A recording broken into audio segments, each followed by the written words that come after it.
Times network ద్వారా గుర్తించబడ్డ India's number 1 varicose veins hospital Avis ని సంప్రదించండి. నమస్కారం ఠాగూర్ గారు.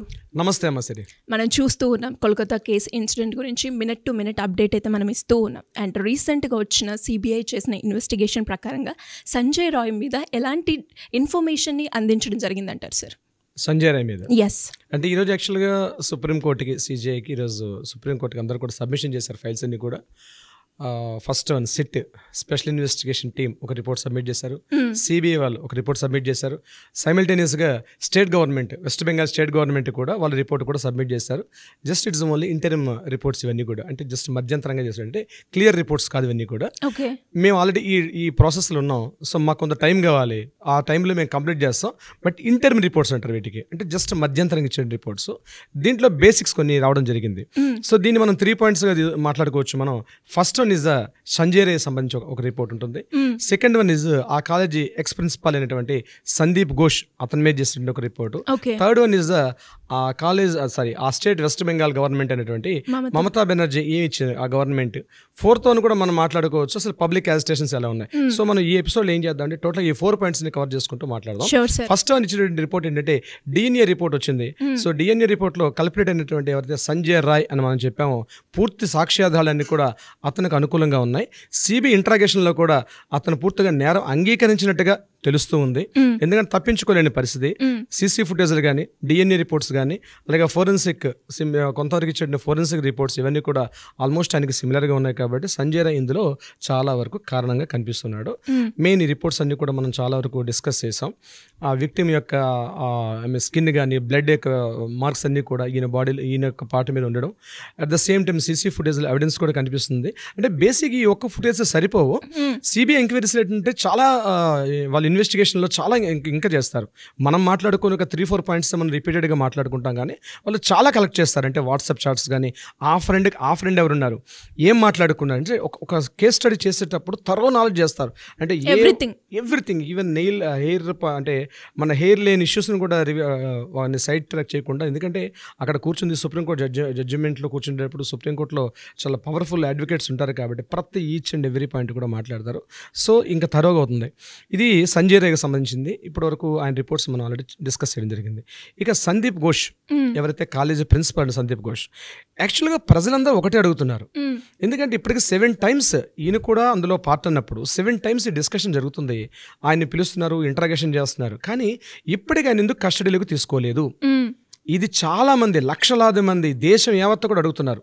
సిబిఐ ఎందుకు ఈ విషయం చేయట్లేదు? ఎందుకంటే ఒక కల్ప్రిట్ బయట ఉండేటప్పుడు డెఫినెట్గా సాక్ష్యాధారాలని రూపుమాపే అవకాశం ఉంటుంది. అంటే మిస్లీడ్ చేస్తాడు, సాక్ష్యాలను ఎవిడెన్సెస్ని కూడా లేకుండా చేసే అవకాశం ఉంటుంది. పూర్తిగా ఆయన కంప్లీట్ కస్టడీలోకి ఎందుకు తీసుకోవట్లేదు? ఇది మిలీనియం క్వశ్చన్ అని చెప్పుకోవచ్చు.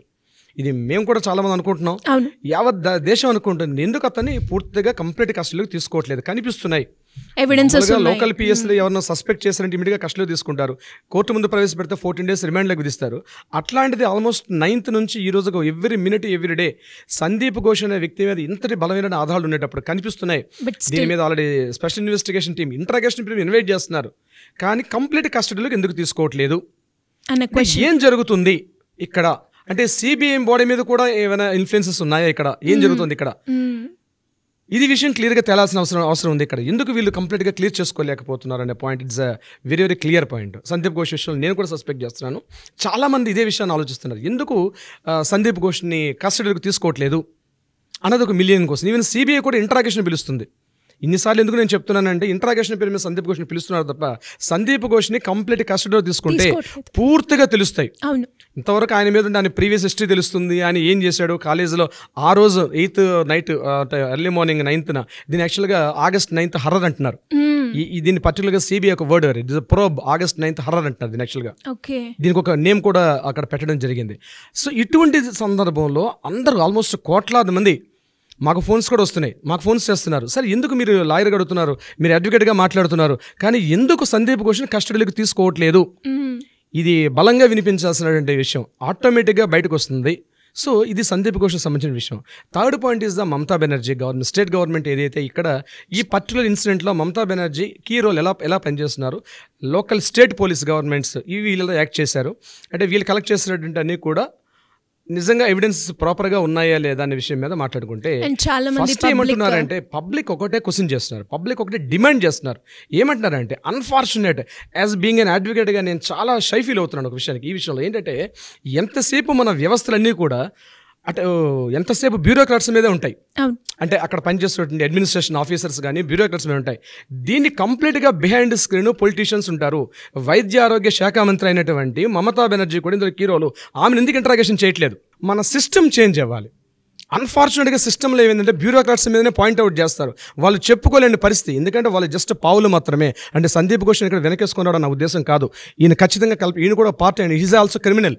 కానీ మినిస్టర్స్ని కానీ ఇందులో ఉన్నట్టు అందరినీ కూడా ఇంటరాగేట్ చేయాలి. సిబిఐ మొత్తం ఎప్పుడైతే ఇటువంటి సంఘటన జరిగిందో అందరినీ ఒకసారి కస్టడీలో తీసుకొని పెట్టినప్పుడు ఏమైందంటే క్లియర్ జడ్జిమెంట్ బయటకు వచ్చే అవకాశం ఉంటుంది.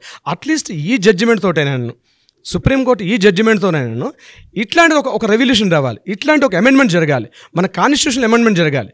అటువంటి సందర్భంలో నెక్స్ట్ జనరేషన్స్, మన జనరేషన్ కాకపోయినా నెక్స్ట్ జనరేషన్స్ అయినా ఒక మంచి అద్భుతమైనటువంటి ఒక సొసైటీ ఫామ్ అయ్యే అవకాశం ఉంటుంది. ప్రతి ఒక్కరూ ఒళ్ళు దగ్గర పెట్టుకొని చేస్తారు. ఈరోజు ఒక అమ్మాయి బహిరంగంగా బయటికి వెళ్ళి తను ఉద్యోగం చేసుకోవాలనుకున్న, ముఖ్యంగా నైట్ టైం డ్యూటీస్, లేకపోతే ఏంటంటే all India institute of medical science doctors వాళ్ళు ఈరోజు రోడ్ల మీదకి వచ్చి 13 days పాటు ఈరోజు వాళ్ళు ఎంటైర్ డ్యూటీస్ విడిచిపెట్టి రోడ్ల మీద ఉన్నారంటే ఏ స్థితిలో ఉంది మన భారతదేశం యొక్క యాక్ట్స్ అన్ని కూడా? ఎందుకంటే ఇన్ని యాక్ట్స్ ఉన్నాయి, ఇన్ని చట్టాలు ఉన్నాయి, ఇన్ని రకాల అమెండ్మెంట్స్ ఉన్నాయి, పెద్ద కాన్స్టిట్యూషన్ చెప్పుకుంటున్నాం. కానీ ఫోకస్ అంతా కూడా ఎంటైర్ మీడియా మొత్తం కూడా సందీప్ ఘోష్, సంజయ్ రాయ్ మీద చూపిస్తున్నారు. కానీ నేనేమంటున్నా కాదు, ఇందులో మినిస్టర్ని కూడా రావాలి, అందరినీ పిలిచి కస్టడీలో తీసుకొని ఇంటరాగేషన్ చేసినప్పుడు క్లియర్ పిక్చర్ వస్తుంది. ఈరోజు నిరసన తెలుపుతున్నారు వాళ్ళందరూ కూడా, వాళ్ళ భావం ఇలా ఉంది. చాలామంది చెప్తున్నారు అదే, ఎందుకు అట్లా జరగట్లేదు కనిపిస్తుంది అక్కడ. మమతా బెనర్జీ ఇస్ ఇందులో మినిస్టర్, ఆవిడ కూడా, ఆవిడ ఎందుకు ఇంటరాగేట్ చేయట్లేదు అంటే ఇది నాట్ ఓన్లీ ఇప్పుడే కాదు, ప్రతి విషయంలో అల్లం జరిగింది. అట్లీస్ట్ ఇప్పటికైనా సిస్టంలో చేంజ్ కావాలి. ఈరోజు సుప్రీంకోర్టు ముందుకు వచ్చి లైవ్ టెలికాస్ట్లో ఇంత అద్భుతంగా వాళ్ళు డిస్కషన్స్ చేస్తడం ప్రతి యావత్ కోట్లాది మంది దేశం మొత్తం చూస్తున్నారు, ప్రపంచం మొత్తం చూస్తున్నారు. ఇంత డెమోక్రాటిక్ కంట్రీ, ఇట్స్ ఇంత ట్రాన్స్పరెన్సీ 100% అప్రిషియేట్ చేయాలి సుప్రీంకోర్టుకి. But at the same time politicians అనే పందికొక్కులను కూడా బయటకు లాగాల్సిన అవసరం ఉంది. సో అట్లీస్ట్ దీని ద్వారా ఒక మంచి మార్పు వచ్చే అవకాశం ఉంటుందని ఆశిద్దాం మనం. ట్రూ సార్, మీరు చెప్పినట్టుగానే ప్రతి ఒక్కరు ఎవరైతే ఈ కేసులో ఇన్వాల్వ్ అయ్యారో వాళ్ళందరినీ కూడా ఇంట్రాగేట్ చేస్తేనే నిజాలు అనేది బయటకు వస్తాయి. అండ్ ఇంకా మనకి లేటెస్ట్ అప్డేట్స్ గురించి మళ్ళీ కంటిన్యూ చేద్దాం. Anyways thank you sir, thank you so much. డెఫినెట్గా Sri, thank you so much.